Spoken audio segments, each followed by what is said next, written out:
Excellent. Good evening. Welcome to our Council and Committee of the Whole meeting for September 3rd, 2024. I did not give anybody the land acknowledgements, right? We really are doing well, so I will do it myself. As we meet today, I would like to take a moment to recognize the importance of the land on which we are gathered. The municipality of West Nipissing respectfully acknowledges that we are located on the homelands of the Anishinaabe peoples on the traditional territory of the Nipissing, Temagami, and Dokis First Nations covered by the Robinson-Huron Treaty. We honor and recognize their historical connection to the land and value their significant contributions in shaping and strengthening our communities. We do this to reaffirm our commitment and responsibility towards reconciliation and improving our understanding of local Indigenous peoples and their culture. Okay, before we begin, I'll take any declarations of pecuniary interest. Seeing none. I would just like to note you have a printed agenda on your desk. Before we came, the item originally marked at 6.5.3, the award for quotation. Facade repairs to Vernon Municipal Building was removed. Our CAO got new information this afternoon, so it's just going to be deferred to the next meeting. Okay, so with that being said, there is no addendum. I take a motion, please, Madam Clerk. It is moved by Councillor Fadden, seconded by Councillor Restool. Be it resolved that the agenda for the Council and Committee of the whole meeting held on September the 3rd, 2024 be adopted as presented. Okay. Questions or comments? Okay, all in favor? Carried. Thank you. We have no delegations or petitions this evening, so we will move straight into our Committee of the Whole, General Government 5.1. 5.1.1, land between Demers and Riverfront Drive, additional information. So there is a staff report in your agenda packages that has some additional information that was provided since our last meeting. And I don't know if you wanted to say anything or whether you find the memo self-explanatory, Mr. CAO? I'll pass that on to Ms. Sharon, since she did the work. Thank you through you, Madam Chair. At the last meeting, when the item came up, there were additional questions from members of council with regard to what the lot area was, the depth, and the what the ensuing lot sizes would be if additional lot additions were entertained. I tried to prepare a bit of a mock-up to show what the various scenarios would be. On there, I've illustrated the two existing lot additions that were already done to lots on Riverfront, as well as one that has been approved but not completed on Riverfront. And then showed what a lot, if that 60 or 50 feet were taken out, what that would be. The blue line that you see is a 50-foot line, which basically would be the north limit of lots on the north side. I've given the road allowance, scaled the road allowance to be the proper width that it would need to be according to law, as well as provided options with regard to the exit, which either onto Riverfront or out onto Demers. In the original draft plan, the exit was to be out to Demers, out of the what's called George Crescent. As indicated in my memo, there was a sanitary force main that was actually rerouted when this was all going on, with the anticipation that the road would be in the middle of that area when the original draft plan, which I also provided a copy of, which was what was originally contemplated for the second phase of this, which never transpired. In any event, I hope the information is helpful, and if there's any questions, I'm happy to address them if I can. Okay, thank you very much, Madam Clerk. Questions, Councillor Fadden? Thank you, Madam Mayor. Through you, I'd just like to know, you mentioned in your report that the municipalities had several inquiries as a result of the last meeting. People who were interested in potentially buying a piece of land behind their property. Can you just tell us how many such inquiries we got since the last meeting? In writing, I have 6. 6. 4 on Demers and 2 on Riverfront. And also, I just had to be honest, I haven't gone and walked the site. It looks fairly wooded, but looking at Google Earth, would I be correct in assuming that some people are using some of the land that they don't own? And have we ever dealt with that, or we just allowed it if this is the case? It's not clear, but I just had the feeling that maybe that was the case. I believe, and obviously I'm not a surveyor, I believe that there may be some encroachments in some areas, which I think is pretty normal with people who live adjacent to vacant land. I don't see any structures. I don't believe there's any structures. However, I think there might be some gardens and storage. More on the riverfront side than on the Demers side, because on the Demers side, and that is one thing that I didn't mention at the last meeting, on the Demers side, there is a significant drainage easement that runs along the rear of the lots on the north side of Demers. That drainage easement would, if council were to contemplate selling lot additions or whatever, would have to be addressed, because I'm certain that if people bought an additional piece of land, they would want it to be contiguous.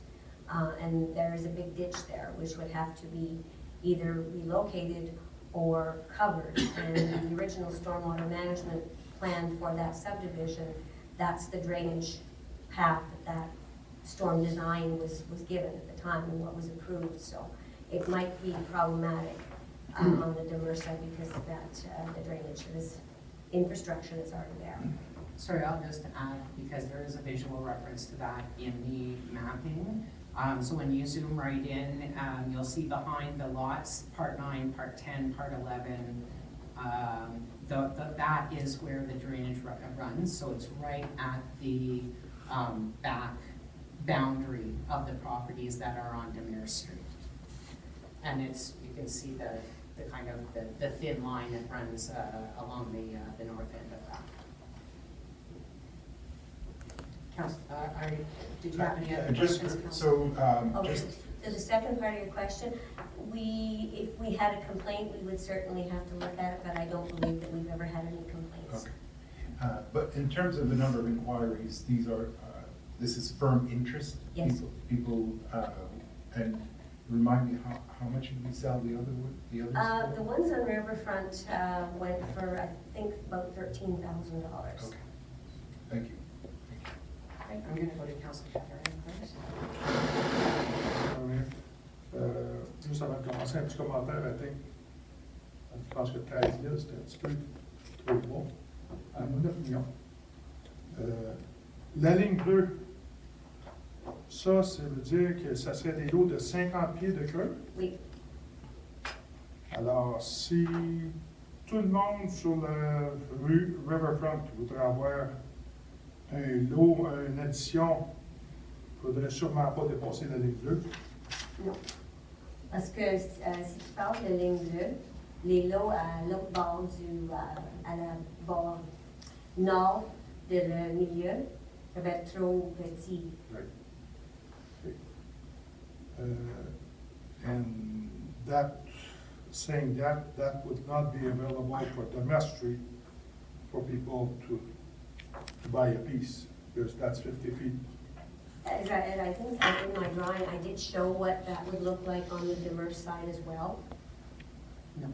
No, I didn't? There's no line. Just full lot size. Yeah, it would essentially create the same, it would create lots at the absolute minimum lot size, taking them down to about 60 by 85. Okay, so there would be room for people to do lot addition on Demers too then? With the caveat of the drainage infrastructure being in the way. Okay. I'm sorry. What are you shaking your head for? Councilor? Councilor Rivera? Thank you, through you. Just based on that, I don't believe that we took 50 off from each one, because It's 0.16 acres, at the top it's 0.13 acres. If you remove that 50 feet, you're Yeah. removing like 0.7 of an acre, so you'd be at like 0.05. Yeah, you're right, I'm sorry, the 0.05. lots on Demers are narrower than the ones on, you're right. So no, if we took 50 feet off the Demers side.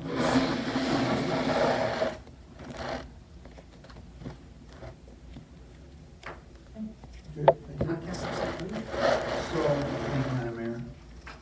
So the lots that have already been sold were 60 by 60, correct? That's correct. Okay, so any other lots of individuals on Riverfront, not going to Demers yet, any other lots on Riverfront, if people are interested in purchasing them, would only have to be 60 by 50, right? So that a developer would be able to build additional homes if they so wish.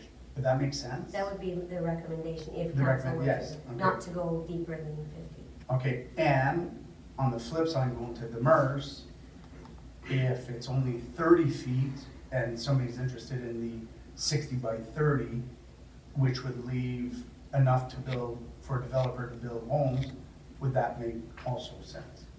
Probably. Basically, what I'm getting at is, if individuals on Riverfront and or on Demers wish to purchase land behind their homes, I think they need to understand that, yes, you have 2 or 3 that have 60 by 60, but moving forward, that will not happen because the developer would not be able to build homes on those areas. Does that make sense? That's correct, and I would assume that council would want to make a decision as to what that amount is, on both sides. Yes. I think, like, for me personally, I think if that's gonna happen, whatever is left should be enough for us to please a developer that wants to build homes on both sides, right? So whether it's 60 by 30 on Demers and 50 by 60 on Riverfront, or even if it's 40, whatever it is, but as long as we're able to content the developer that, okay, hold on, I can buy this land and I can build on both sides of the road. Just to reiterate, the Demers side is problematic because of the drainage. Of the And the drainage, yes. municipality would have to determine whether it's going to absorb the cost of relocating the Yeah. drainage or re-engineering it, because it would be significant to have to move Okay. that drainage easement. Questions or comments, Councilor Frederick?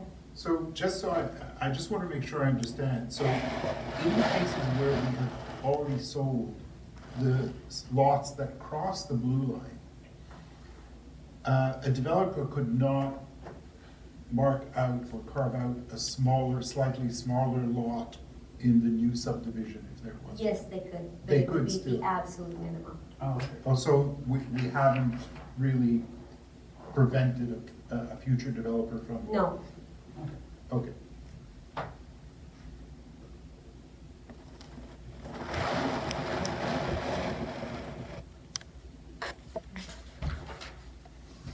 So this evening you are looking for direction from council as to, like, what questions would you like answered this well, I evening? believe, Madam Mayor, that this was brought as a discussion as to whether council wanted to look at declaring the property as it is surplus, Okay. but then the discussion evolved into this, Mhm. based on inquiries from the public as to whether the council wanted to entertain additional lot additions prior to surplusing the balance of the property. So I guess the question is does council wish to entertain additional lot additions? And Okay. if so, in what amount? Mhm. And And whether or not on both sides. whether or not on both sides, Okay. in which Okay. case I'll have to go back and then get it Yeah. drawn out and figure out survey pricing. So what I'll do is we'll just take a show of hands so we can see kind of where we're at as far as council. Who would be in favor of declaring the lands that we currently own now as surplus as is with no further lot additions? 1, 2, 3 would be. Okay, so council would like to entertain further lot, I'd like to see a show of hands council that would like to entertain further lot additions on Riverfront. And then we'll go to Damaris because they're kind of two separate questions. 1, 2, 3, 4, okay, 5. And how many would like to entertain lot additions on Damaris? 1, 2, 3, I'll just be clear on that. Council, just because I want to be clear, which members of council do not want to entertain any further, or any lot additions on the Damaris side? 2, 3, 4, 5. Okay, so at this point, the expressions of interest that you've received to date, is that how we want to do it, to date, or do you want to open this up to anybody? Councillor Restuel? Through you, Madam Mayor, I'm just curious how we're gonna do this, because Yeah. as Councillor Pellerin mentioned, we know the value of land, Yeah. especially in closer to the downtown core. Mm-hmm. And some of the prices that were talked about or were arrived at previous sales, I'm just wondering how that's gonna impact this overall here, because I think we're potentially looking at a little bit different scenario here. This isn't, you know, a block of land and where little squares are being sold off. And we're looking at possibly a major development in there now, and it's shortening some of full-size lots. Yeah. And then I guess my bigger question, I don't know if we have the answer to that, but how is our decisions here going to impact when we put this up for sale? And also from a timeline perspective, because if we're going to open this up to everybody who owns land and ask them who wants first, how do you determine the cost? And I don't think 13 is a fair number, especially if we're going to be selling the whole package.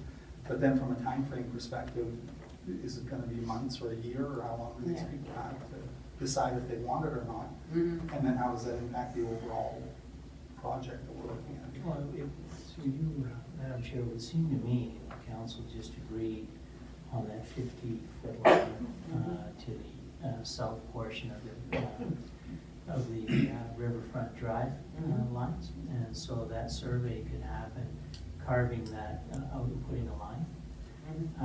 Then, as per our sale of surplus land bylaw, we would get an opinion of value for what that value is. And that value then would be brought back to council, and that usually forms the council decision usually. When we sell something, we'll get an opinion of value, or depending on the complexity and appraisal. And that will form council's decision as to what it would be. If it's 13,000, it's 13.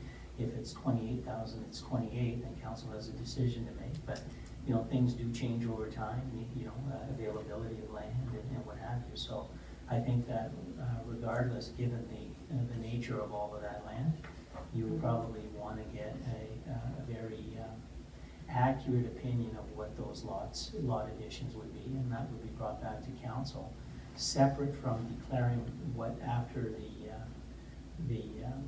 50 feet carved out, that could be then declared surplus, and we can move on that concurrently. Does that make about as much sense or not? Yes, I just wanted to, assuming if we take out the 50 feet and obviously chunk it up, what about the ones that don't want?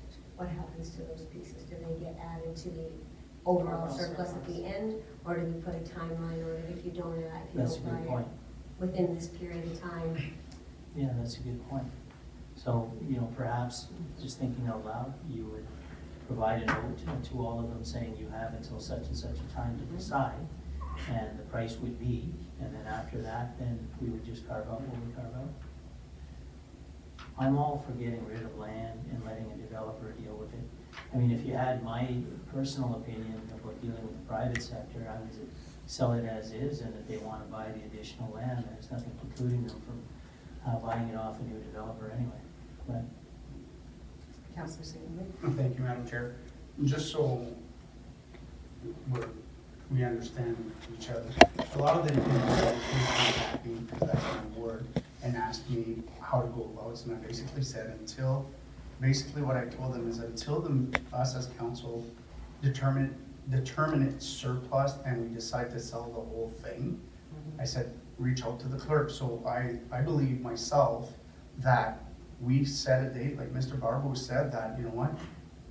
It's just on October 1st, if you have not shown interest in the land, then we put it up for surplus or whatever date it is, and then at that point, if you wanna buy it, you're gonna buy it from the developer, including the 50 feet past that blue line that individuals were not interested right now, but will be in 2 years from now, then they can deal with the developer, because technically at that point, it's still ours, and if we sell it to the developer, we sell it to the developer. Look at that one that Mr. Charm was talking about. And by the way, I don't, you know, we like to move files along, so I'm happy that you're all eager. But I think that we can do a letter, and if you don't have this by such and such time, we don't necessarily, I think that's where Mr. Charm is going, necessarily need that 50-foot line all the way across. We just sell all the rest to the developer. And then there's a more expensive lot on this newly created road, or what have you. Yeah. Councilor Pelletier? So Melanie, the blue line, how big does it give? How big is that chunk to those people? 50 feet. 50 by 60.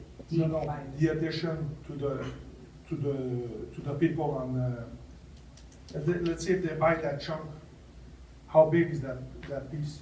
It's still 50 by It's 60. 50 feet deep and 60 feet wide. It's like 0.09 acres about something. So how big are those lots? Those are deep. Those lots now, I believe, are 60 by 180. 40. 140? 146. Okay, so they already are big lots. Well, they're 0.2, they're a little over the minimum, but they're not. Well, it's 160, so it's a deep lot. 146. 146.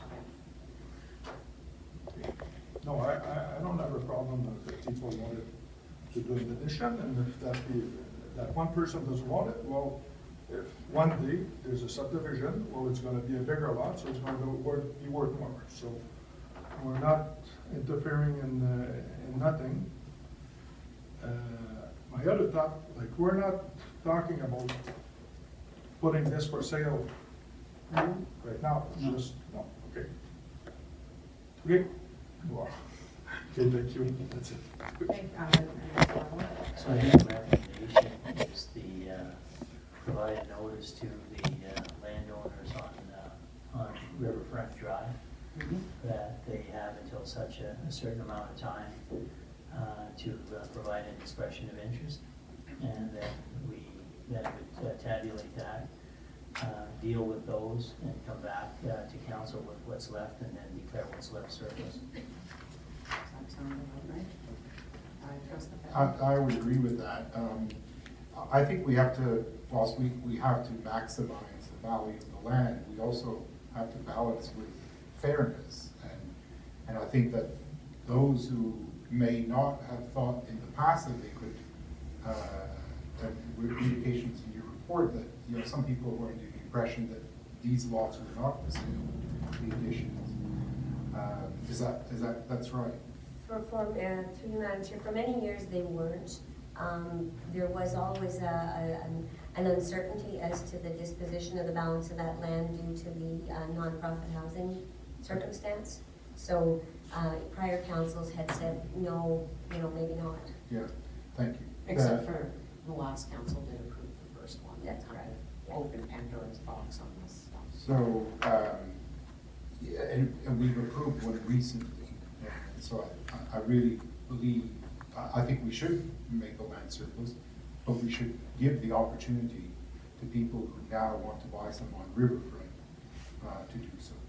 The situation on Damaris, if it's going to cost the municipality, I don't know what the cost of that, of adjusting the drainage will be, but if, you know, we can't, I wouldn't suggest that we sell lots on Damaris if it's gonna cost us more than we're gonna earn from the lots themselves. So Damaris, unfortunately, is a different kettle of fish. And those lots are already shallower Yeah. than what the potential lots north of that road would be, and so that complicates it as well. There's less land, to play with, while still maintaining a acceptable lot size. But I'd be in favor of what Mr. Barber suggested. Councilor Pellerin? Thank you, Madam Mayor. So, the last one that we saw, and we get an opinion of value, right? Was tout- C'était nommé à ce temps-là 13 000. Oui. Pour un morceau de 50 pieds à 60 pieds. C'est 60, le nombre. 60 par 60. Moi, je trouve pas ça correct, je trouve ça trop bas. Parce qu'à ce prix-là, si je serais là, je sauterais dessus, le pipette. So, il n'y a rien qui nous empêche de demander un peu plus que l'opinion of value. Non, c'est à vous pour décider. Ouais. Mais à ce point-ci, on va demander pour une deuxième opinion. OK? Parce que possiblement les conditions avec tout ceci ont changé. Alors, on va voir ce que le chiffre va être, puis on va devenir au conseil avec la confirmation ou un nouveau chiffre. Et à ce point-là, ça va être le conseil qui va décider. OK, thank you. Notices will be sent out to the affected property owners of the north, on the Riverfront Drive, and not on the, when are you gonna consider, there's not really anything to do there, right? On the slant down, there's nothing to really play with there. That's, well, Yeah. if we could see, because of the shape, it would compromise the inside. Yeah. Okay. And a deadline will be given. Do you have something in mind? October 1st? That might be a bit Yeah. ambitious, perhaps mid-October. Mid-October. Give people time to, Councilor Lavar? I'll just throw a suggestion out there, 60 days or something from the day that. well, I'll give them a month and a half or so. We'll give them a reasonable time. Okay, and, oh, sorry, Councilor Pellerin. I'm just wondering why the rush on this, give them till the spring? That's the rush of it, giving the people a deadline. Because, There's absolutely no rush other than we want to move files and have other properties. One of the council's discussions in their term plan is to have a look at our properties and take these things at a certain period of time and get these things done so that we can have the money in that fund so that we can, and this council can reassess its best use. So yes, we can wait, absolutely, we can just pull it off for all we, but at a certain point in time, if council decides conceptually to declare it surplus, then we kind of have an idea of declaring it surplus. So the idea is we're providing a courtesy to the homeowners on Riverfront Drive that they have until this time to exercise that. And as you say, Councillor Pellerin, if it's 13,000, which would be that tough a decision anyway, right? So I'm not suggesting it is, but so, I mean, if council wishes to wait, that's fine. But we have files, we want to move on and bring new files to council. It's the reason we want to keep the ball rolling. and the other thing is, we do have a housing shortage in this municipality, and this is available land for housing that's well serviced, and by my count, would be approximately 35 to 40 lots. And so, the sooner we can make that available, the sooner we have an agreement to purchase by somebody who's interested in developing, the sooner, those assets get developed. Councilor Westall. Through you, Madam Mayor, so just so I'm clear in my head how we're proceeding, we're gonna, the homeowners on that side of the property are gonna be asked to provide an expression of interest. It's not a firm commitment, it's them expressing interest in it, because we don't know a value yet, right? Yeah. So these are gonna have to work at the same time, working with our Yeah, real that's a estate good folks point. or whoever, to get a value of the land. A deposit, a Yeah. refundable deposit. It's a good point. We'll try and work them both concurrently, but they can't be, bidding blind, so I understand that, so we'll work that out in terms of how the process goes. Okay, and that's great, I appreciate that. And my other last comment, I'm pretty sure is, again, we're looking at different, it's kind of apples and oranges, right? For the folks who have added to their lots, it was adding because there's nothing there. Now there's a vision of opening that completely up and building, you know, another subdivision, if you want to call it, within there. So if we're looking at values of lots, is it possible to get within this opinion, what is a smaller lot value as compared to what would be a full lot value, and maybe compare a little bit to see, I don't know if it's gonna be 13,000, but let's say lot A, that's a full length, is whatever it is, and if you do carve off that 50 feet, then what's the leftover piece worth in the value? I don't know if we're getting that minute in our discussion, or if we're just looking at the full area of land, but that would be I don't think interesting. we're the subdivider, we're looking at selling it as a gross piece of land, so, but if you wish, we certainly could try to obtain that information in our opinion. Even if it's an estimate, just Yeah. to get a sense of what a smaller lot is compared to the bigger ones are. Because it's not just landlocked now, and you're adding to the back, Right. you're actually cutting into a future lot in behind as well.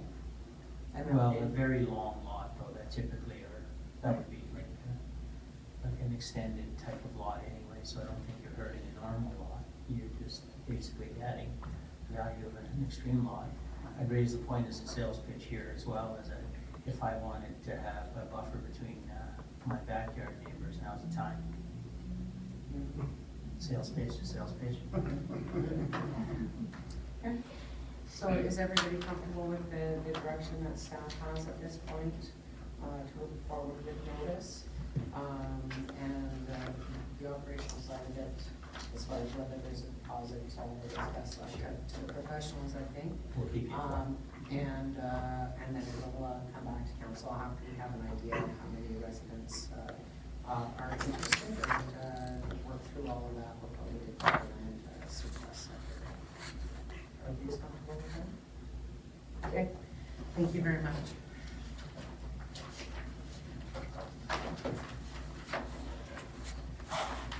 Okay, the next item is another piece of property that we have. Thank you very much.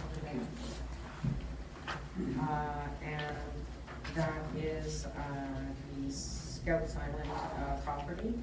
So at the May 21st meeting, we declared it surplus when we were speaking about it on August 13th. There was some questions about the use of the right-of-way that accesses that property out of the building as additional parking. Staff have prepared a report, and the not-for-profit housing, this is a social district, a DSAP property as opposed to our not-for-profit housing, and they said that they don't have any official use of the property. So, so we're back to the recommendation originally from staff, that it be sold as is where is, and minimum bid set at 175, which was the lower end of the appraisal value. Are there questions or comments on this item? So I'll just confirm, so then the lot would be sold, including that right of way as part of the privately owned property. We wouldn't be maintaining a right of way. That's correct. That's correct. Okay. Other questions or comments? Councilor Pellerin? Just some of them here, probably, Mr. Babu told me before, but what's the difference between the minimum value and the appraisal? Oh, geez, I don't know what I told you, probably, now I've got to find out whether I was lying. I'm gonna guess again and say an opinion of value is a much more informal, thing, using comparisons. An appraisal is done by a legally qualified appraiser, that's done, is that about fair? It's done by someone who has an AACI designation. Yeah, well, that was the designation I was looking for, AACI. But the other ones, you can take a real estate person who's used to doing appraisals, they'll do the comparators and so on. So it's a little less formal, is all, and a little quicker and less expensive, so. Okay. Thank you. Other questions? Councilor Fedor? Thank you through Madam Mayor. Have we had any interest informally for the property at all? No?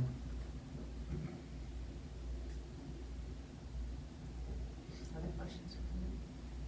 Councilor Fedor? And nobody knew it was there. I never knew.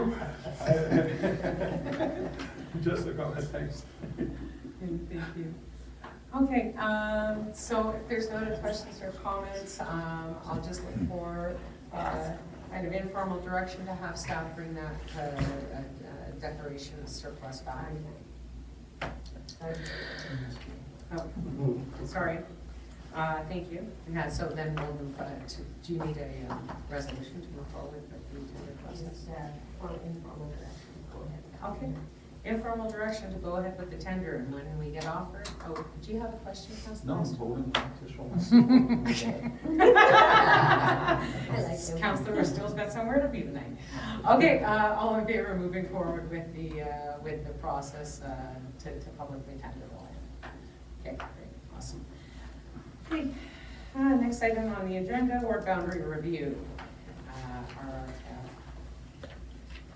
So we spoke about this a couple months ago, and, you know, we had identified some issues as far as the equity of the wards in terms of number of electors, and had decided at that point to move forward with an examination to be brought back to council with recommendations on how that could change.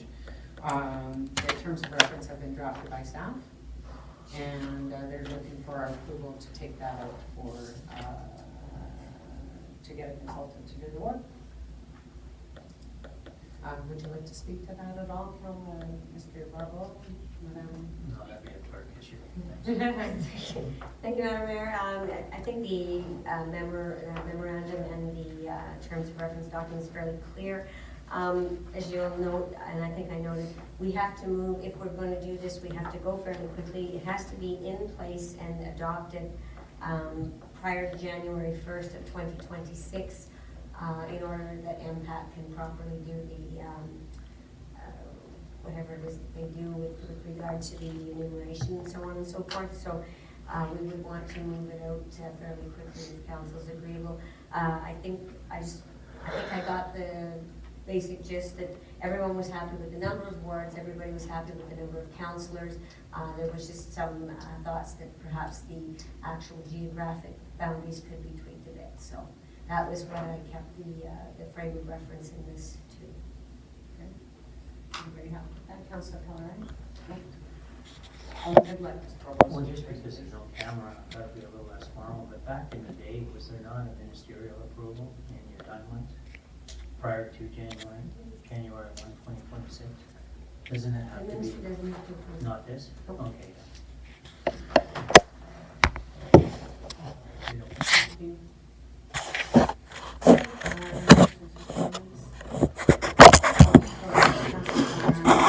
Another question. Okay. If it's gonna take that long, what's the estimate, money-wise for a study like this? Through Madam Mayor, I was unable, most of the other ones that I found examples of and tenders were for the whole process, including the number of wards, the number of councillors, like a fulsome. I was unable to find a scoped review that has been done. There's only one or two firms that actually do this. I really couldn't say. I think we have to put it out there and come back with it. Do you have any thoughts, like a number close, or we're talking, 50 to 100. ouch? Good support. Yeah. That's a broad. That's a. Madam Mayor, if it's that high, how did this start? Who wanted a review of the wards or? Legislatively, it is recommended that in any ward system that once every 20 years. Because I never heard anybody talk about this, anybody that was dissatisfied I can't see us spending even $20,000 on this. I don't see the point. I mean, I don't know how much it's gonna be. And I'm totally, but, I'm totally, Yeah, Does I mean, that- but, I mean, there are issues as far as, the number of electors in each ward. Yeah, but we can't fix that, like, I can't come from Vernon and take a piece from Sturgeon, you know? Mhm. The population is here. There's not too much we can do. It's gonna be offset in the here and there. I don't know, that's just my thoughts. I'm surprised that I never heard about it. People being dissatisfied. Well, to provide the feedback, it isn't just population. We have put it on the agenda, Councillor Pellerin, every term. And council has agreed that everything was okay every term. There have been some discussions with different individuals. I'm not suggesting, or I'm not trying to sell you on it at all, you know, where you have, let's say, Nipissing Street, you know, and that's already been decided that we're not changing wards, you know, and having somebody across the street who's friends of you, you know, is not your counselor, that kind of thing. And there's issues with respect to Ward 5 with Headley Township and, you know, its proximity to a field, you know, and things that, like that, or, you know, suggesting perhaps, that we've heard, you know, that perhaps Ward 6 and Kirkpatrick Township, is there a better, like, a community of interest where Caldwell, you know, in your proximity on that side of the river with it. So there have been some discussions over time with the fact that some of it doesn't always make sense. And then the other thing was the evolution of the municipality has changed, and we've experienced growth in that. So that's why, you know, we bring it up every year, and council decides to go for it or just let it rest for another term, let it ride. But that's the genesis of, or the you know, the impetus for bringing it. So. Sorry, is there any way to proceed with this without a large consulting bill? because, as I started saying, because I was unable to find anyone who had actually done its scope, and this, we have considerably scaled down what the scope of work would be in a normal review. The size of the municipality is part of it, and you know, until we put it out there, we won't know how much it's gonna cost. So we're under no obligation to accept this. We put out the terms of reference, we would get expressions of interest with pricing attached to what it is, and it would come back to council, and if council's not comfortable with the price tag, we would choose not to proceed. Or change the terms of reference. Or change the terms of reference. Is there anything in the terms of reference that you think that we could take out? I think I basically pared it down to what council wanted, which was strictly the geographic boundaries. I don't think there was anything else to, but there are public consultations that have to take place in public meetings, and so the process is the process. Yeah. Okay. Other questions or comments, Councilor Reston? For you, Madam Mayor, I'm gonna have a really probably terrible submission. But I agree with our CEO and some of the comments I received when I was out, on the campaign trail years ago. And it's, some things are really odd. They were done because they were done, but if I'm going out to Golf Course Road and going up Highway 17, they're in Councilor Nichols' ward, which is a little bit weird, right? Yeah. From field all the way there. So they question why aren't we? And I know we have to have boundaries, like in Nipissing Street, there has to be something, but it's just, some of them are pretty odd. But is there anything with, because this isn't really, any legislation or that kind of stuff, it's just, we want to do a study. Is there anything we can do with some of the educational institutions who might have any courses where they have to engage or projects or whatnot? Because we're just looking for, not just, but we're looking for consultation with community members, we're looking to gather information, we're looking for recommendations to be brought here that aren't, we're not looking for, land use or this kind of stuff. It's just we want to look at this, right? So I don't know if that's an option or not, if it makes any sense. I don't know, but if it saves a bit of cash and it's not, Well, we don't need experts to do this, right? We Just just to, need. Madam Chair, to throw you under the bus, Melanie, did you say we need a consultant?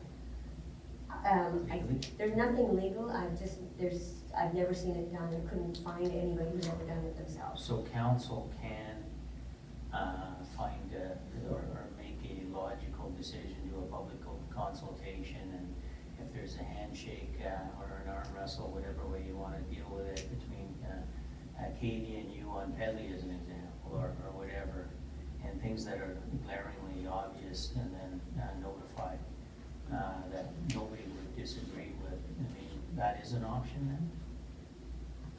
I suppose. I don't know whether or not it might be perceived as being. I take you in a bad, I'm saying. Is there, do we have the technology available to us as far as, you know, our CGIS or whatever to draw boundaries and see household numbers, or, you know what I mean, like, if we're looking at that equalization piece, do we have the technology in-house that we could look at what different lines would mean as far as equalization? So I don't know where Verner ends when you start going towards Cache Bay, because really, the big inequality is between Ward 2 at 2,500 people and Ward 7 at just over 1,000 or just under 1,000? Just under 1,000. So let's say that line is at Beaudry Road, and I don't know where the line is on that ward.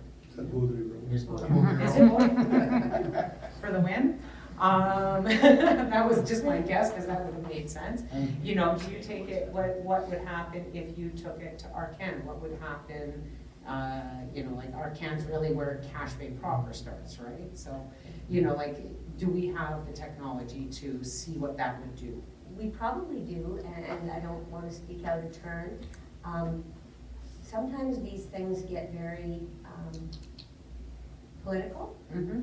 And the concern would be that doing it in-house might create a perception of, I don't know. Gerrymandering. Yeah, I can take your words, not mine. No, okay, understood. And then I guess the other one is Ward, like, I mean, if we're looking at the equalization on that end, Ward 8 is also quite large, both geographically and by household count as well. So if you lost 200 to Verner, you know what I mean? Like, so if you push that boundary south, like, so I'm just trying to think out loud, like, can we do it in-house? The process has to please the people out there and the people in here. Mhm. I don't want to be in the middle of that. I will. Councillor Rivard, please. Thank you through you. I think like, if we went just the simple stuff, like the end of Lecture Mid, Ward 8 to Ward 2 or Ward 1, that's Yeah. easier in-house. Yeah. Like, the stuff that you were talking about, the boundaries that much, like one going here, one going there, I think that starts getting more like, it'd be best to get a consultant at that point. But something like the Pedley, Yeah. Ward 4, or the Lecture Mid, it doesn't make sense, Ward 8. There, that's it. 'Cause Is that's that a- the middle Ward? Yeah, it turns into Ward 8 at one point at the end there. Like, Ward 8 somehow comes down into like the northern border of Lake Nipissing, the northern shore, right? So there's stuff like that where it's like, it just shouldn't be the simple stuff, I think that we can do. George can in-house. give up some of the islands. If it No, helps keep council my make a decision, I'll see if I can reach out. I don't want to reach out to any one specific firm, because there's only one or two of them that do this, but find out if I could get even a ballpark on a scoped review Yeah. and bring it back to council. At that point, you might as well just put out the terms of reference, because we're not really under any obligation to accept the, you know, like, if there's only one or two, you might as well just send the terms of reference and get them to price it. And if it comes back at a procurement. Madam Crowder. The other thing that the council could consider, you know, with cost, particularly when you are doing an RFP like this, is that, you know, we might be able to tailor the scope a little bit more by saying we have these 6 problems, but you can also say to an upset limit of $20,000, $25,000, and put out what your top line is anyways. See if you get anybody bid on it. People at least know what range you're looking for when they're bidding, and that kind of lets them dictate a bit of how they're going to run their project. So if there's if council wants to go ahead with the ward boundary and there's sort of a number that you're comfortable with, we can put that into the proposal as well. You know, so that they then know that they need to play under whatever number it is. Would this be eligible under the modernization fund? Yeah. How much do we have left in I want to say 200 and change. the? Councilor Fedor? Thank you, Madam Mayor. You mentioned my ward. I think from when I looked at the figures the last time, my ward is probably the closest to all of it's quite hard. I was one of the ones that was in favor of this, to correct this imbalance, and to correct those oddities in our ward system. One which I have a problem with sometimes is when a boundary is the middle of a road. So that I think Leclerc Road is the boundary. So, you know, people on the north side are in It's Rainville. Rainville, sorry. And I think it would make much more sense if everyone on a road were in the same ward, so you run the line down in the middle of the lots, if it's rural or anywhere else. Let's ask, and it's a very good suggestion, about just kind of suggesting that we have this much to spend to see if anyone will do it.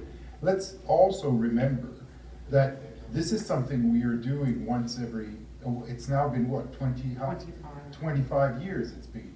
So it's a once, you know, if it costs $50,000, that's $2,000 a year. And that's the way I look at it. I know it's a big number, but if we have money in this fund that we could allocate to this, then, you know, all the better. But let's keep the process going. You know, as you mentioned, we have a time constraint, and I think we should get the bids, but also look at other. Councilor Stoll had an excellent suggestion about going to university. You know, people doing an urbanization would possibly want to take this on as a project. I think it'd be an excellent opportunity for a department like that. I don't know if they have one at Laurentian, but Yeah. You know, we could refer, we can refer this whole thing to discussions. We can, but we can't go too long. Not because past that, but Yeah, that- we won't make the time. But I think there's great points raised, and it could be a study, it could be a class or a school study, if it's just, you know, playing with the edges of something anyway, it would be good practical. And or then take it to an RFP with very clear and upset limit parameters. just one more point. I mean, is doing it in-house out of the question? I mean, I saw that there's not much appetite on either of your part to get involved. I understand the political ramifications of it, but at the end of the day, it would be council that would be voting on one of many options probably. And, you know, if we're gonna be accused of gerrymandering, we're gonna get accused of it anyway. So, so whether we've done it in-house or it was done by consultant, if someone wants to point the finger and say it wasn't done fairly, they're gonna do it regardless. Thank you very much for your comments. Councilor Roscoe? I don't know who this Jerry guy is you're talking about. Well, that's usually a party issue as well. Yeah. Where you're voting at the municipal level for an individual, so it's really hard to carve out Yeah. that way. You know, that's a conservative versus or Republican versus, versus Democrat kind of thing and cooking the books over there, but for municipal, it's a little different. And I I'm think pretty it'd be very, sorry. I'm sorry, I was gonna say, I'm pretty sure none of us is going to approve ward boundaries that look like this for something, you know, we're trying to do things that. As you that say, it's a make political sense. party thing, sometimes you can identify certain demographics in a town, and, you know, you have some areas that are known to be more NDP and some are more conservative, but I think it would be very difficult in our context, to move some boundaries thinking that would favor one counselor or another. Yeah. Okay, Councilor Mistel? I'll get to my serious point now, after my Jerry comment. I Okay. was just Oh, gonna thank you. say through this, I suggested an educational institution or something where it might be more Mhm. cost, not as cost prohibitive, but I certainly wouldn't wanna do this whole thing in-house. I know to throw this on staff to say, okay, now you're gonna be responsible for this as well, and come up with it, I think it could be a fair amount of work, looking at the timeline, and I wouldn't want to suggest or have my comments suggested that I think staff should add this to their work plate as well, because I think there's enough happening already. Councilor Pellerin? Last comment, Madam Mayor. I don't think it'd be, I don't think we're going to correct the population amount of each word too much. We might tweak it a little bit, but we can correct the geographic part of it. That would be fairly easy, I think. And I think you have a good idea with the system you're talking about. Put behind there, tells us the population. That's really all I think we can do is the boundaries. Which is funny too, because I got River Valley in my backyard, going to Midrang.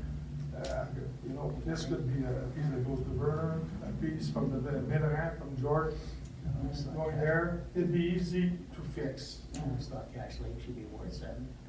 They have more of an affinity with, for me, from a political perspective and from a government perspective, I think that you'd want to look at communities of interest where there's kind of a, you know, consistency kind of thing.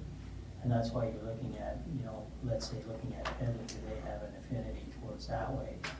Or looking, you know, as you're indicating at, you know, Kirkpatrick or even Cash Lake, you know. So there are, you know, Verner has communities of interest that are not really captured, right? I think it'd be easy to do without spending a bunch of money. Okay. So, I'll just say, I think what I've heard is that we'd like to send this back for staff to examine potentially Councilor Westall's idea, whether there's any potential in that, and maybe get a better idea and come back with a recommendation if you know, if we should be looking at a cap or whatever, if something like that is out of the question. I think most of us would like to move forward with it, but we want to do so in a way that is cost effective and, you know, gets the most bang for our buck. Like we'd like to see some of these fixes happen, but not at any cost. Does that sound like a fair assessment of what's happened? So we'll bring this back first meeting in October. Is that okay? Okay. Thank you, and we'll get to it then. Okay, and then, sorry, we'll just move on, not to rush anything, to 5.1.4, the AMPS system. So we did have this discussion, what, I don't know, May maybe? I know it's in the report. And staff has come back with a full report, and I will pass that to overview comments of Mr. Provo. No. I'll pass it on to, I've been away, and so actually, Lisa did all the work, so. Okay. Ms. Craddock? Yeah, actually, I don't have much to add verbally beyond what's in the kind of little update there. As far as, you know, what it might look like a bit more in West Nipissing. Though there's a variety of bylaws and a variety of different things that other municipalities are doing, and it's certainly becoming more common. You know, at the end of the report, I suggested that if council's looking at sort of, you know, moving into the AMPS process, that we start with sort of a smaller number of bylaws, ones that are problematic both for our bylaw enforcement and for the residents, that they cause a lot of grief. And that we will be able to handle within our existing complement of staff and things like that as a bit of a, get into the process and see how the process runs. Okay, so what direction are you looking for from council? If council is indeed prepared to, or ready to go ahead, if council needs anything more, can we start drafting some of these bylaws and bringing them back to council to bring in the AMPS process? Okay, questions, comments? Councilor Pellerin? Madam Mayor. So, just quickly, what would be the difference from what we're doing now and adopting this? So it changes, it's going to change a few things. So right now, under some of our bylaws, we've got fines that we can set. And then when we lay fines, they eventually end up in court in North Bay, and it can take some time before that goes through the process in the courts in North Bay, and it can be quite time consuming before we get a result which can back up everything both for our bylaw enforcement and for the resident as well. Under the AMPS process, it's a faster process because we're not worrying about sort of the backlog of court time. Rather than laying a fine under like a provincial offenses fine, we're going to lay an AMPS charge, for someone, and then there still is a process but it's a process that the municipality then oversees as far as people who want to challenge the fact that they think that they shouldn't have been laid this charge. So rather than spending 18 months or 30 months waiting for it to roll through the courts in North Bay, it can be addressed in a matter of months, kind of at a local level. So we might get resolution quicker to some files. What it gives us is also that bit of control. So, I'm going to use the property standards one, in that, the goal of the property standards bylaw is to get, that property cleaned up into a better process. So we're actually moving in property standards, and if we actually lay the charge first, have to go through 30 months, it's 30 months before we even start moving on cleanup, and so that we can move all that stuff faster, and we may be more inclined to actually use some of the fines that right now we're actually even not using because the process is just too arduous. So it's sort of a smoother process for bylaw enforcement, gives bylaw enforcement more tools, while at the same time gets faster resolution to residents that have issues. Okay. So somebody who appeals anything, Yep. it goes to court to North Bay. What's our cost as the municipality? So, Speak to in general, so, as I understand, Councillor Fedin also indicated some questions. POA Provincial Offences Act was downloaded to municipalities in 1997. And it was with the idea that it was a moneymaker. And so it's like a business. So it's like a municipal bylaw. Part 3 fines, there's M&R charges, there's MOE charges, and so on and so on. The area is managed under contract by the City of North Bay. So the City of North Bay have a POA office, and they have a solicitor. They have they have to retain justices of the peace and so on and so forth. So it's like a mini court.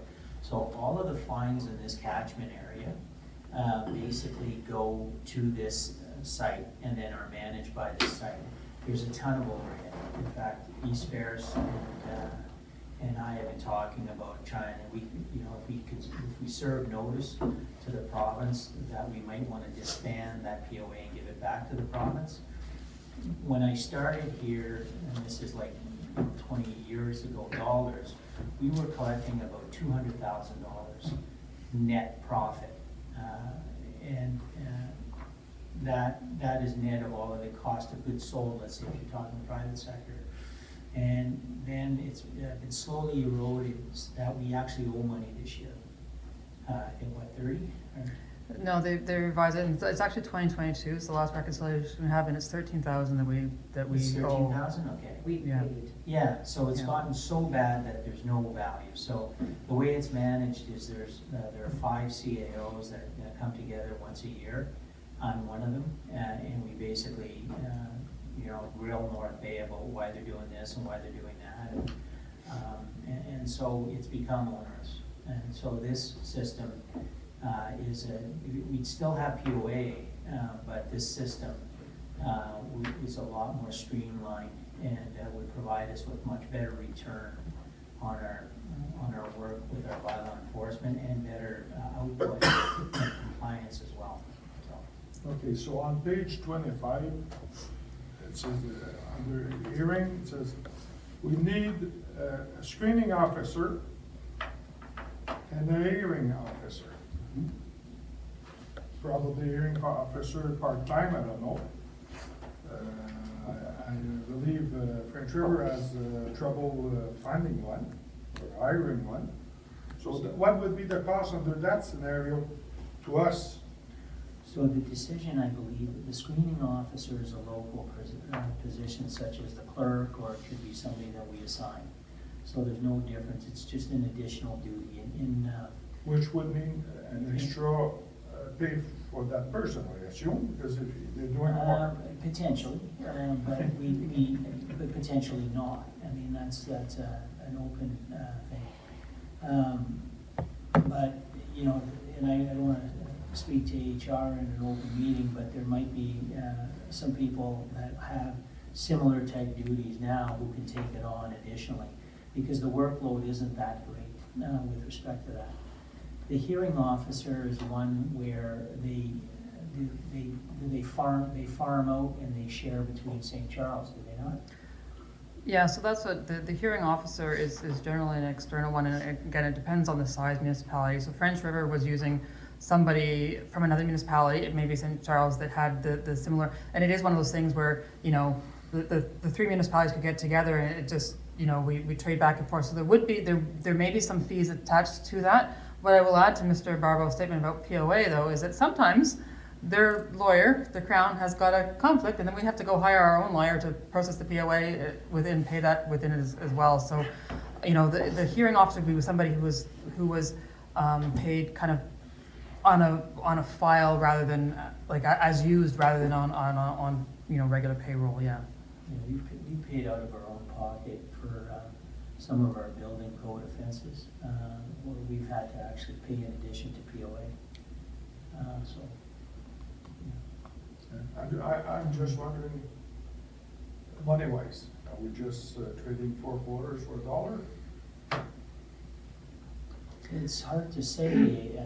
Our estimate, and of course we don't have any track record, but the French River estimate in 6 months, it doesn't sound like a lot of money, but they were up 13 grand on 6 months for they're about a quarter of our size. So it's hard to say, really. How long have they been doing it? 6 months. Yeah, that's- Now it's been a year, but it's, Okay. yeah, when I spoke to him, it was 6 months. So Is- like, Is North Bay, are they on that same as we're looking at, or? Yeah, North Bay has got the AMPS, or at least is in progress for the AMPS process, yeah. They've been on it for a while, or they just started? I think they're just starting, yeah. yeah. Yeah. So it's a relatively new thing. And we're just getting into it. Our recommendation is to move forward because we believe it will be of value, but there's nothing to stop council, if it isn't after a determined amount of time, to get out of it. So it's typically within council's control to be into it or out of it. So it's not like you're in it forever. Okay, thank you. I just want to say, I think that's a good point. Like, you don't know if you don't try, and we're never kind of tied into anything so hard that we can't go, you know what, this isn't working the way we thought it would work. And I think, we've already talked about doing, 1-year review on the short-term rental bylaw, and there's nothing stopping the council going back. Especially on things that are, it's something new, it's something that we're trying to do to improve, to see whether or not it works for us and whether, whether we should continue, whether we should amend, or whether we should cancel. So, Councilor Barnett? Thank you, Madam Mayor. And through you, I just want to thank you because I thought your report was excellent. I think a lot of work has gone into that by yourself and the staff. I do have 3 questions, just to help me understand a little bit better.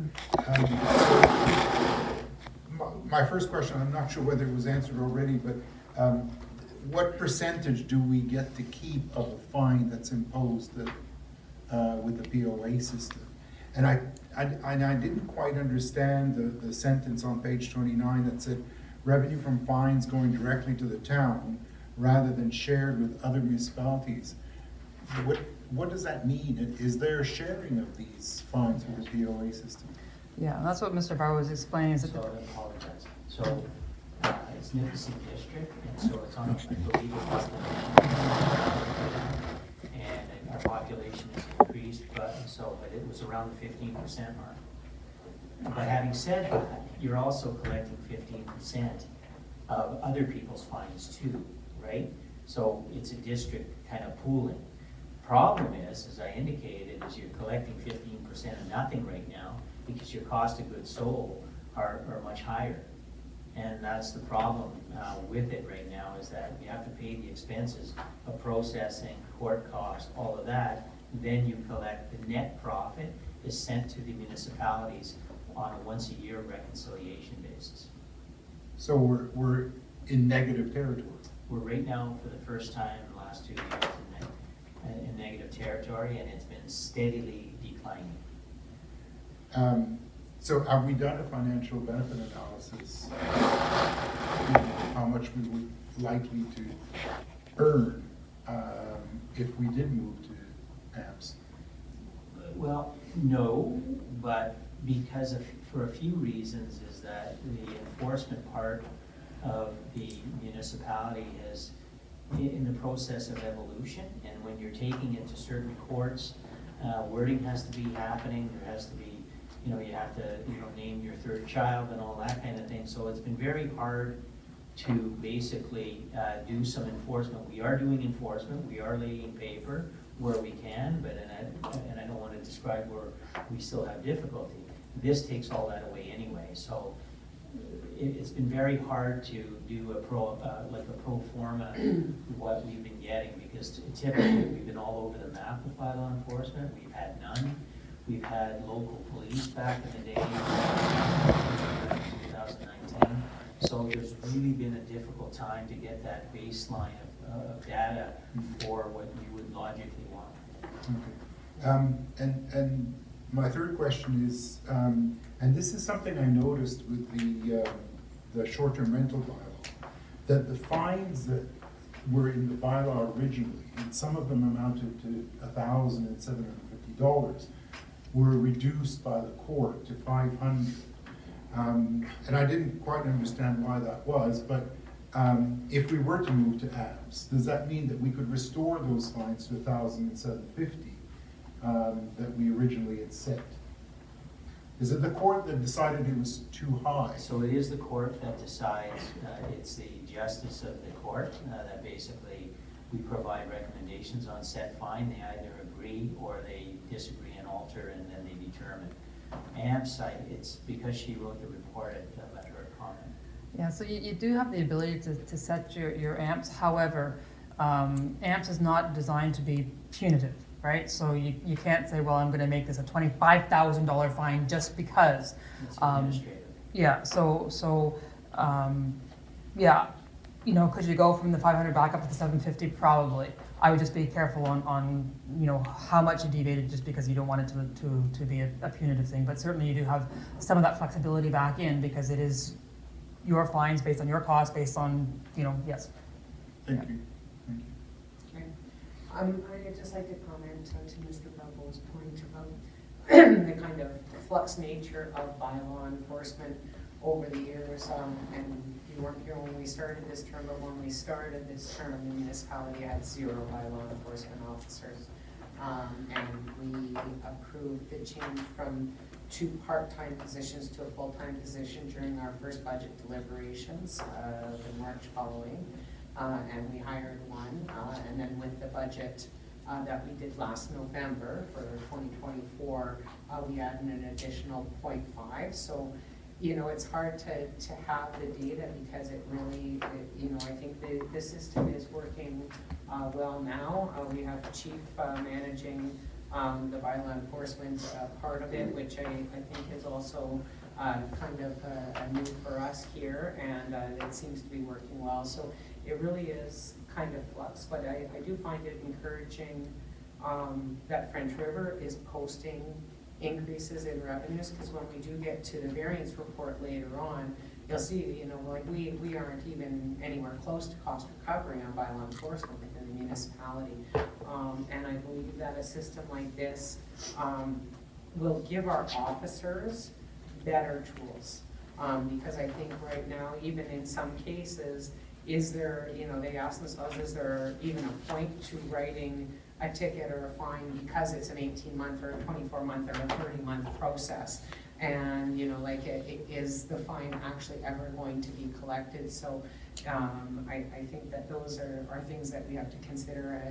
Does it make it easier for them to do their jobs? And when we talk about things like, you know, like the issues that residents are concerned about a lot, which are, you know, property standards and animals and that kind of thing, you know, do our officers have the tools right now to effectively enforce? And if it's more enforceable, is it then more of a deterrent, right? So that incidences don't happen as often because people know that they actually will get fines and it won't take them 30 months to go through the system. So, Councilor Calvary? Last question, Mayor. Under the AMPS scenario, what happens if somebody doesn't want to pay? Does it go on your taxes, or it goes on your taxes? If it's property related, or if it can be tied to a specific property. Yeah. So let's say it's animal barking, kind of, you know, incessantly, and that's happening at 22, and I don't want to give an address. It's But, happening. You know, like happening at a specific address, and the officers respond to that address. If it's something that can be tied specifically to a property, so property standards, short-term rental, then once it goes through the process, if they go to a screening officer and they go to the hearing officer and the fine is upheld, if they don't pay, it can be added to their tax bill. Or if somebody doesn't have a dog license and gets caught and Use Kudrak Thank you. Any other questions? Okay, so I guess the next step would be is that if council is in favor, you would, is there an AMPS bylaw specific? Yep. And then the AMPS bylaw would reference the other bylaws that the AMPS would apply to, and updates would be made to those bylaws. So if Yep. we look at your list on,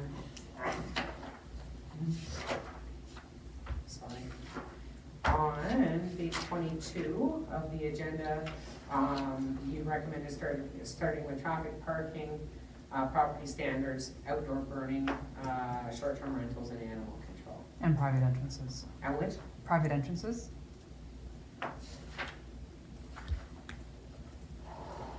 Oh, that's under the other bylaws that appear frequently. That's not on your list of where to start. On page 23 of at the very end of my Oh, okay, list, thank yes. you. Yep. I was looking at the top of page Yeah. 22. Thank you. Okay, so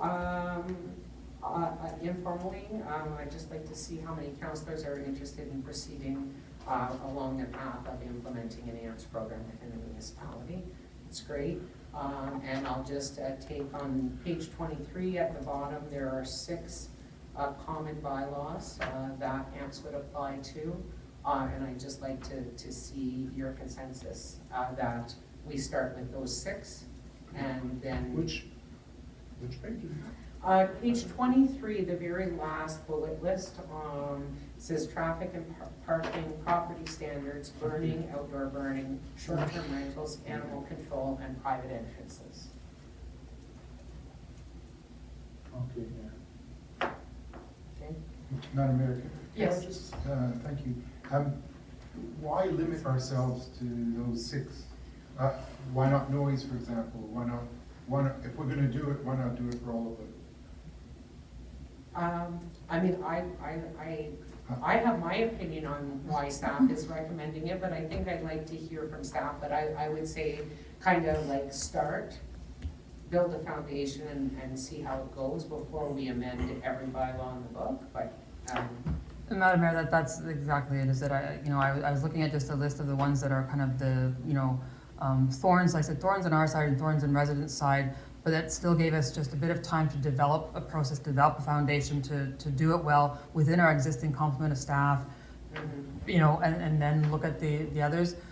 Noise is certainly one that does come up, though I do, we do have some noise issues. But it was just to get a controllable number while we get started and get a process started so that we can actually do it well.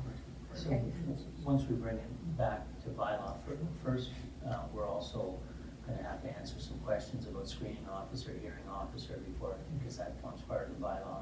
And if council wishes to add any at that time, they certainly can. Okay.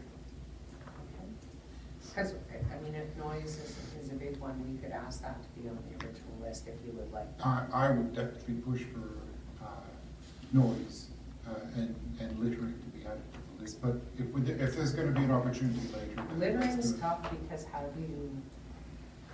do you tie that for, I'm just thinking out loud, how do you tie like public littering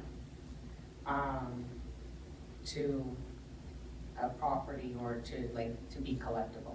I mean, you can still issue the fine, but how would you collect if you don't have the option of putting it on somebody's property, or, if it's not out their car window and there's a license plate to attach it to? When our bylaw officers, if they catch somebody littering and they stop and they provide contact information, and they're supposed to provide contact information, though they don't have the same enforcement as not providing information that if you're actually a police officer.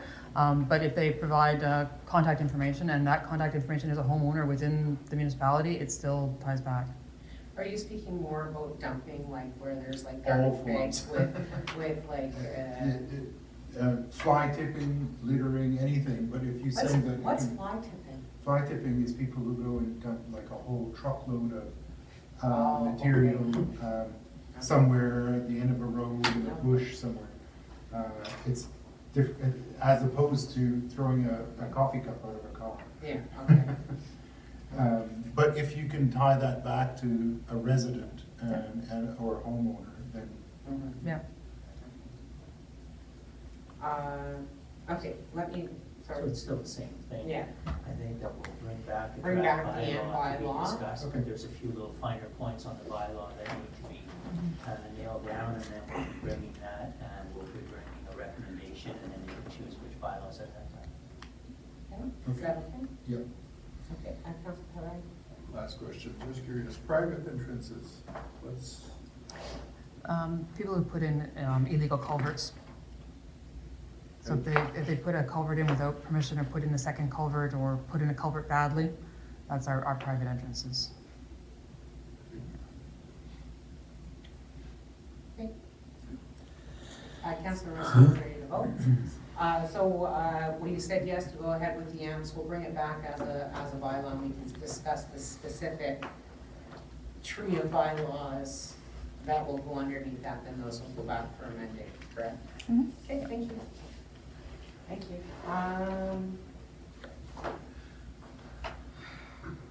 I think we should finish committee of the whole before we break. We have 5 minutes. Councillor St. Louis.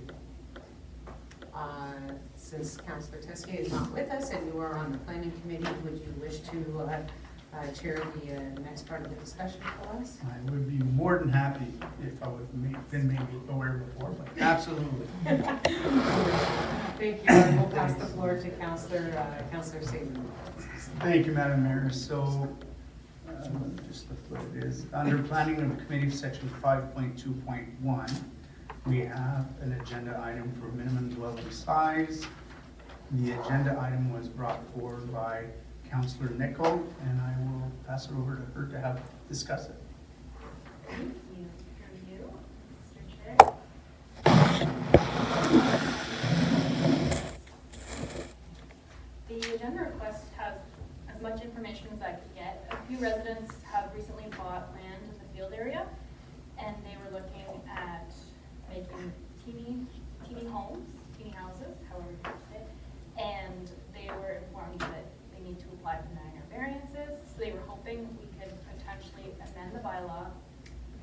to allow them without applying for them and paying the fee in the future. And I know that this is eventually coming back for review, but I thought I'd bring it forward now, put some feelers out, hear everybody's thoughts, and go from there. If anybody has questions, I will try to answer them. Thank you. I'll open the floor. Councilor Rivera. Thank you, through you, Mr. Chair. I always like the idea of allowing, I call them tiny homes. As long as they meet all the criteria in the building code, right? Like they need a lavatory, they need, the building code also says washing machine, dryer, things like that. So as long as they meet everything, fire code, I don't mind. You know, they're still gonna be serviced most likely by a sewage system and probably have a well or some sort of water source. As long as they can meet all the criteria at that point, I don't have a problem, but we should still have a minimum size. Because, you know, I guess, you know, probably 20 square meters would probably be the minimum size, but that's about 210 square feet, I'd say, something like that. Madam Clerk. No, through you, I was just going to point out that there's a little bit more. We have minimum sizes in our residential zones. In the rural zone and in the agriculture zone, there is no minimum lot, or there is no minimum. However, like any other amendment, there's always, it sounds good like this, and then it gets a little muddy when you decide, is it applicable to all zones? Is it only in the rural residential zone? Is it only in the shoreline residential? Is it allowed in R1 to R4? So, you know, would a tiny home be allowed in town or just in the rural areas? So it has, there's always like more things to think about. And I know we're coming up on a total review of our bylaw, and certainly so it is on our list of things that people ask about all the time, that our consultants have been made aware of. So, you know, it is definitely going to get a look at during the overall review. Conseiller Pellerin? Oh, Pellerin. At least it was a French name. I was actually raising my hand to Madam Mayor, but sorry, I should have been doing it to you. Thank you, Mr. Chair, and through you, I just want to say, Councilor Mitchell, I think it's an excellent idea, and I would certainly support it. I did a little bit of research this afternoon, and what I found out was actually the Ontario Building Code does allow as small as 17.5 square meters, which is when it's a combined space with no walls. So combined sleeping and living and dining area is 13.5. The bathroom has to be 3 and 1 square meter for laundry. The minimums are a little bit higher if there are separations. It gets a little bit more complex. But in any case, I don't see why we should impose a limit that is higher than the Ontario Building Code if we decided to do this. And I know it's a trend that has gained a lot of popularity. And you're absolutely right in what you say. You know, it's these tiny homes have a tiny footprint, and the environment's a great thing. So if people want a tiny home and they want to live in a postage stamp size home, then all the better for them. And I don't see why we should be standing in their way.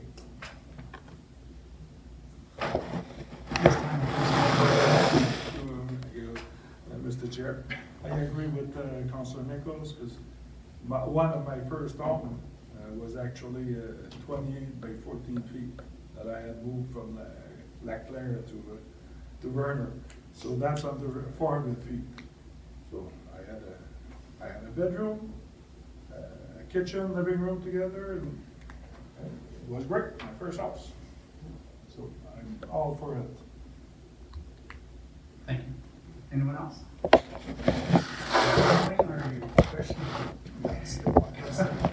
Councilor Estes. Yeah, through you, Mr. Chair, I think it's great that it's brought forward, going forward with the review, more things to think about and consider, and it's great to hear folks around the table doing some advanced research on this.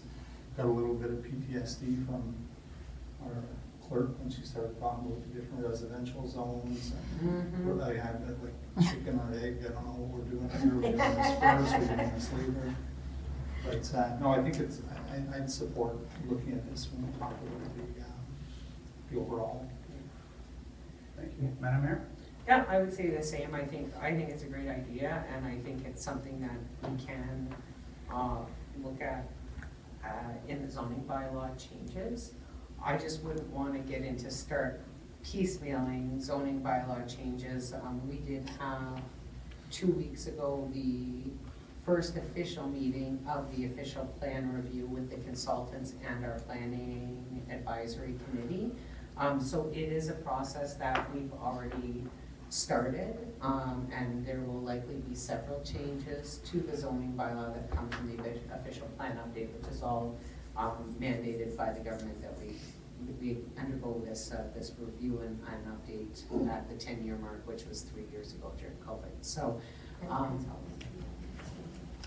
next meeting, cancel.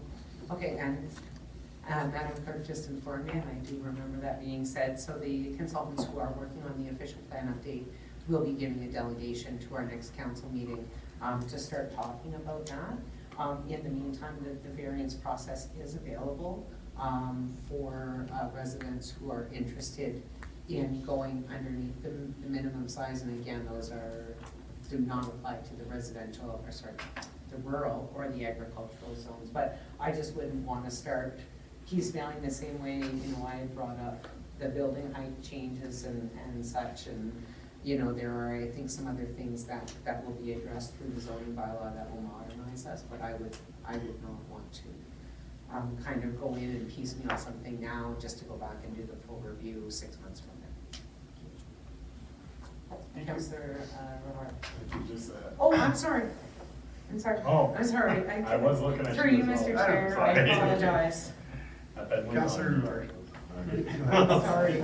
Thanks for getting my name.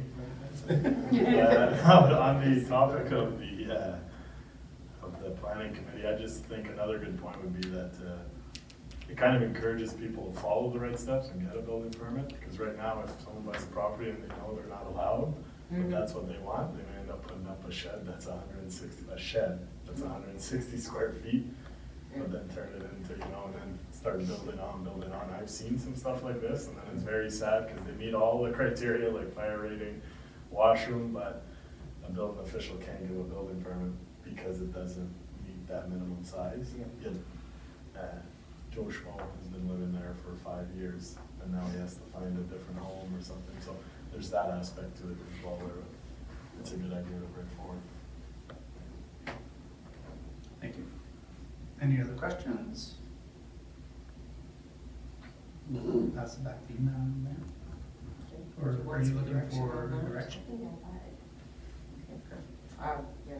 So I guess, is everybody in favor for Madam Clerk to move forward and get additional information, and not additional information, but to move forward with the? Yeah, myself and Mrs. Willett, we are taking care, Ms. Willett, are working on compiling a list of common questions, things that come up, and again, that we're passing on to the consultants to ensure that those are addressed in the public consultations. Everybody satisfied with that? Just one question, Mr. Chair. You mentioned, is there going to be a public consultation? Yeah? Several. Several? All around, or? Yeah, so difference in terms of, and you can, I'm gonna let Madam Clerk correct me if I'm wrong, in terms of the official plan, as we go through that, there will be like specific consultations with stakeholder groups. So when we look at the agricultural parts of the OP, there will be specific consultations with the agricultural sector. There will be consultations with commercial or Yeah, like with, say, all the tour people who are involved in the tourism industry, in the hospitality industry, agricultural, industrial. I think what is planned. Plus general residents as well. Plus general, there is planned is a couple of days of back-to-back sessions targeting different groups, where people will be able to come in person, There's also going to be a dedicated web page. They're going to explain all that at the delegation next week of exactly how that's all going to roll out, so. Where is that gonna happen? What? The consultation? All of the consultations for the OLE? In various places. In various places in the Electronically. community, some electronically, some in person, but they will be spread out. Like in the spread out, like in Burner or like? Yes. Okay. The This isn't part of the agenda now. Just- Yeah, so, so the delegation will be here next week, Okay. and so when they're here, you can ask those questions and we can talk about that. Thank you. Okay, thank you. Okay, we will take a mover and a seconder for recess, please. Rivard, sorry. It's moved by Councillor Rivard and seconded by Councillor Gagne at approximately 8:07. A motion was tabled for 10-minute recess. All in favor? Yes. Sorry. Carried. Great, thank you very much and welcome back. We'll move on to the regular portion of the meeting. Item 6.1 is our consent agenda. It is moved by Councillor St. and seconded by Councillor Fedin. Be it resolved that the consent agenda for the Council Committee of the Whole meeting of September the 3rd, 2024 be approved as presented. Okay, questions or comments? All in favor? Carried. Thank you. Nothing planning, nothing correspondence, nothing unfinished business. 6.5.1, receive the second quarter financial reports. I do think Ms. Craddock, she had this ready for our last meeting. However, we were running a little long, so we did choose to defer it. Would you like to give an overview? Oh, sorry, I'll let him quick read the resolution. It is moved by Councillor Fedin and seconded by Councillor St. Be it resolved that the second quarter financial reports for the municipality of West Nipissing be received. Thank you. Madam Craddock? So there's two reports we received. One that's a capital, one that is an operating. I'll just talk a little bit about the operating side first, and then come back to the capital. So first of all, it's actually a really interesting thing this year, and I think from having done the budget early, so that the departments were ready to kind of hit the ground and run the beginning of January. When I look at sort of the overall, we're like halfway on a lot of things. I think it's because departments weren't waiting for budgets to be approved and weren't delaying things and things like that. So it's kind of a difference in what the comparator looked like over the last few years to where we are with our operating. The one thing I do want to point out to you, sort of in the overall trends, is those repairs and maintenance on fleet. And it's obviously largest significance on our fleet-heavy departments like Public Works and Fire has some of the same pressures, and much to a lesser extent Community Services, just because they drive smaller vehicles. But there is a lot of pressure on the repairs and maintenance budget, and it is going to impact Public Works absolutely this time. But just it's a change in shop rates. It's a change in who our providers and where things are available.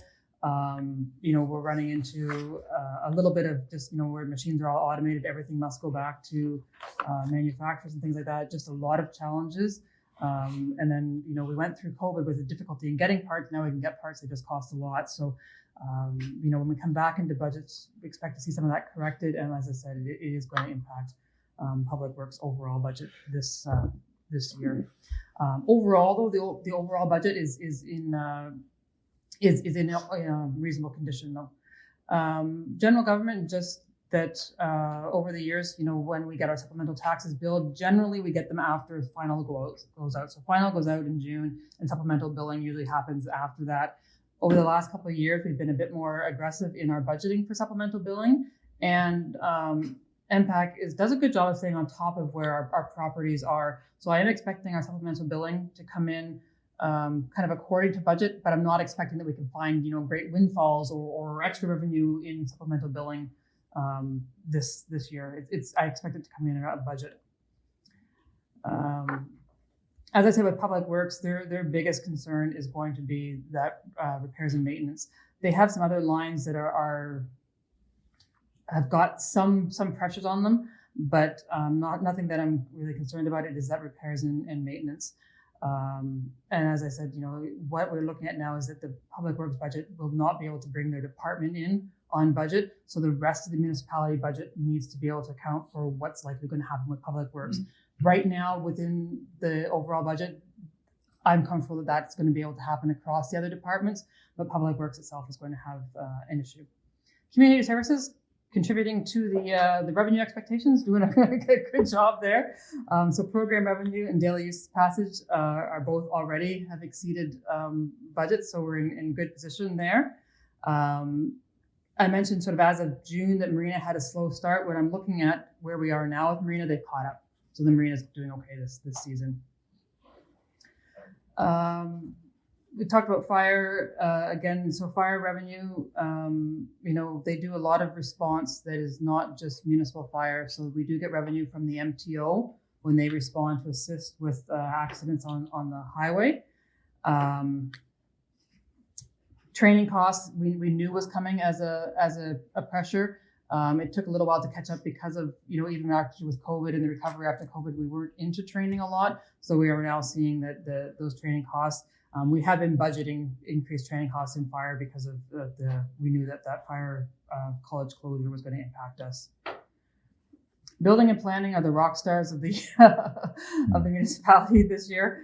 And I seem to say this a lot about them. They do a good job, but they've had a very strong start in 2024. Over the last couple of years, we have reviewed some of those fees within building and planning. But again, we are just, the center of activity. So they have exceeded their revenue expectations in permits as of the end of July. So is going to, again, assist the overall budget position. Then we'll take you through some of the summary tables, which are just sort of the summary of tables there. So property taxation, the differences still are supplementals that come in.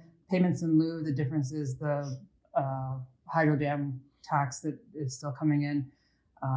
The rest of the other revenues includes our leases, our user fees, those types of things come in. Like I said, everything is looking really on track with those revenues. So right now you see this large surplus, but again, that's just because we collect all the we bill all the revenue in June so that we have all that tax revenue for the expenses still to come for the remainder of the year. Summary of revenue and expenses just gives it to you by department, so you can see it by department as opposed to by function.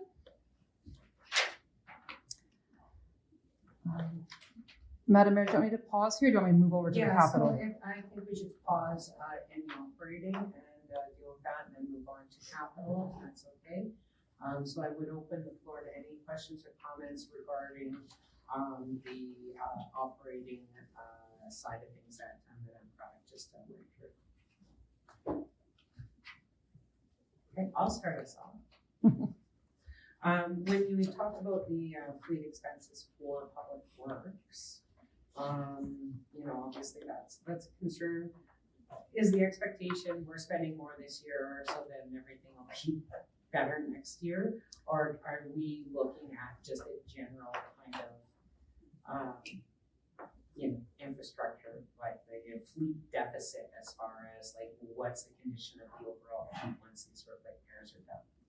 Yeah, so my understanding from conversation is this is just the overall general cost. We haven't had that we've got 3 old pieces of machinery that are causing us a whole ton of grief or anything like that. It's not tied to that kind of expenditure. It is just routine maintenance. Okay, and when we talk about Public Works fleet, we're not just talking about pickup trucks, we're talking about graders. It's the big tractors, equipment. and then Absolutely. the big ones Yes. Yeah. that, wheel bearing is 10,000. Yes, exactly. The parts on these machines are expensive. Yes, exactly. Just wanted to get an idea on that. In economic development, we had a budget revenue for 55,000. Was that funding, expected funding on projects like say the 50,000 we just got from Fedmore for the mill site development? So then we'd be pretty much on track. No, it's just that didn't come in. Correct. Any other questions or comments? Just one more thing I'll point out for our members of council, we talked about bylaw enforcement. You'll notice in the bylaw enforcement, even just the budgeted revenues on that department are very low in comparison to the cost, and hopefully, by implementing an enhanced program, by this time next year, we could see some change in that. So, other questions? Yes, sir. Okay, if you'd like to move on to capital, that's great, thank you. Yeah, so the capital, again, this is as of June 30th, so it reflects the costs that were incurred up to that point, as well as some of the changes that have been discussed at council. If we were, approving a project that had been reallocating budget from projects or things like that that had been discussed at council as we were awarding things. So it kind of captures that, but it captures it as of June 30th, so that the awards that were done in July and August aren't reflected as the actual awards in this period. Again, capital is actually going very well this year. We did get out early on those bids and tenders. We did get some projects that we sort of win on with that. I believe at the last meeting, the directors did sort of give you an update on what was completed as at that time. We do sort of get this lag in billing, so it does sort of catch up as we go through. But our large projects in public works, with Doki's Road, was a funded project, and we're doing sort of a couple pieces on that each year. The Front Street, the Ethel and King Street projects, and then obviously the bridge repairs, all of them sort of had bids that came in under what our original estimates were. All projects are progressing with no surprises there, and no surprises is always a wonderful thing. Community services, we just had sort of an award last meeting on some of the 2024 projects. They've actually been spending the first part of the year finishing stuff that carried over from last year. And as of this time, they just had the one project that was still kind of outstanding. It has since been completed and built. So all the work in progress at the end of 2023 is now all wrapped up, and we're working on the 2024 projects. So there's nothing here that's sort of, exciting, or nothing that hasn't been before council, because council, if there's any changes or reallocation, we brought those to council. So it's just sort of a summary of those changes and what happened and where we're sitting as of the end of June. Questions? I always have a couple. on this 2024 projects continued. You have an item for design budget at 60, and we're only at 2,000 right now. Is that because we're just not designed as something we undertake later in the year for the following year's projects? Steph, this is yours. I know that there's a number of those ones that have been come up recently as far as design projects that are ongoing or have started. So we're looking at design projects for some of the key projects we'll be bringing to council. So we're getting Class D estimates. So that's ongoing. We're looking at some work we're gonna have to do at the wharf next year. We're looking at Goulard Park. We're looking at So it's just that design is later in the year as far as your activity is concerned. Okay. And the same with the IT replacement. There was 10,000 to 35. That's still work that's under? Yes. Yeah. Okay. Thank you. Anybody else? Councilor Pellerin. Thank you, Madam Mayor. Just curious, on page 90, this is the entrance canopies at the Marina Arena. It says 47,000. But wasn't the bid 95 last year? That was the amount that got carried over from 2023 to 2024. So that was just the unfinished amount at the end of 2023. So there was a port that was work in progress at the end of the year. So some of it was already done in 2023 and was part of the 2023 year end, and then there was just an amount to finish in 2024. So that's just that partial amount to finish. Thank you. Anything else?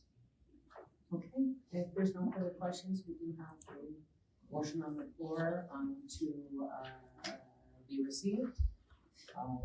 changes, so put that to a vote, all in favor? Carried. Thank you. Okay, next item on the agenda is bylaw, thank you. You can repeat it. It is moved by Councillor Fadden and seconded by Councillor St. It resolved that bylaw number 2024-67, being a bylaw of the West Nipissing municipality to acquire the lands legally described as Lot 25, Plan RCP 17 from Roger and Estelle Castellou in the municipality of West Nipissing shall come into force and take effect on the date is passed. Thank you. Questions or comments? Okay, all in favor? Carried. And next resolution, please. It is moved by Councillor St. Louis and seconded by Councillor Stool. Whereas council has received a discretionary grant request from the West Nipissing Child Care Corporation seeking fee waivers for the use of the Cash Bay Hall in the West Nipissing complex in order to host events, be it resolved that pursuant to policy number 2024-137 discretionary grant, council hereby authorizes the fees to be waived for the use of the Cash Bay Hall in the West Nipissing complex by the West Nipissing Child Care Corporation for the following requested dates: November 15th, 2024 and December 13th, 2024. Okay, there is a staff report related to that in your packages, so I hope you all had a chance to read it. The options here, just to be clear, are to do the fee waivers for the public event or the staff training, or both. There is concern raised by staff that the staff training may not fall under be consistent with the policy that we've adopted at council. So we'll open for the questions or comments on that. Okay, seeing none, we have a resolution on the floor for the Cash Bay Hall and the West Nipissing complex. All in favor? Okay, that's carried. Thank you. It is moved by Councillor St. Louis and seconded by Councillor Fadden. Be it resolved that at the meeting of September the 3rd, 2024, Council for the West Nipissing municipality received and supports the resolutions from the following municipalities requesting the provincial government to recognize the physician shortage in the municipality, including all Ontario. Township of Lake of Bays passed resolution number 206-2024 at its meeting on August the 13th, 2024, and the town of Bradford, West Willambury, resolution number 2024-253, and the town of Bracebridge, motion number 24-149 at its meeting of August 26th. Be it resolved that Council for the West Nipissing municipality urges the provincial government to recognize the physician shortage in the municipality of West Nipissing as well as all across Ontario, and to fund health care appropriately to ensure that every Ontarian has access to physician care. And be it further resolved that a copy of this resolution be forwarded to the Honourable Premier of Ontario, the Honourable Minister of Health for Ontario, the Chief Medical Officer of Health for Ontario, the Ontario Association of Municipalities, the Association of Municipalities of Ontario, and MP and MPP and all municipalities in Ontario. Any questions or comments? All in favor? Carried. Thank you. It is moved by Councillor St. Louis and seconded by Councillor Rastool. Be it resolved that the Council for the West Nipissing municipality hereby proclaims October the 24th, 2024 as Child Care Worker and Early Childhood Education Appreciation Day in the municipality of West Nipissing. Any questions or comments? All in favor? Carried. Thank you. That's the last of the formal minutes, formal agenda for tonight. Just give a brief mayor's report. I am very happy to welcome September, where we get back to the regular business of having our council meetings on the 1st and 3rd. It always miss all of my colleagues a little in the summer when we only meet once a month. And I would just like to mention two upcoming events. One this weekend, we have the Burger Ram Rodeo going on in the municipality. This is really exciting, and it's a great event, and I just want to encourage everybody to go out and support them and thank the organizers of the event for all the hard work that they put into bringing that to the municipality. And additionally, next Saturday, September 14th is the final Sturgeon Falls Market for the year. And I believe it's the field one as well. Do you know, Caitlin? I'm sorry, what's it? On 21st. And on the 21st will be the first field farmers market at the field covered arena. So there are some really neat things going on in September, and I encourage all of our councillors and our residents to go check those out. And with that, we'll take a motion to proceed into closed session. It is moved by Councillor St. Louis and seconded by Councillor Ferrer. Be it resolved that pursuant to Section 239 of the Municipal Act, that we proceed into closed meeting is authorized to discuss the following: the security of the property of the municipality or local board, on a proposed or pending acquisition or disposition of land regarding permanent delight. All in favor? Carried.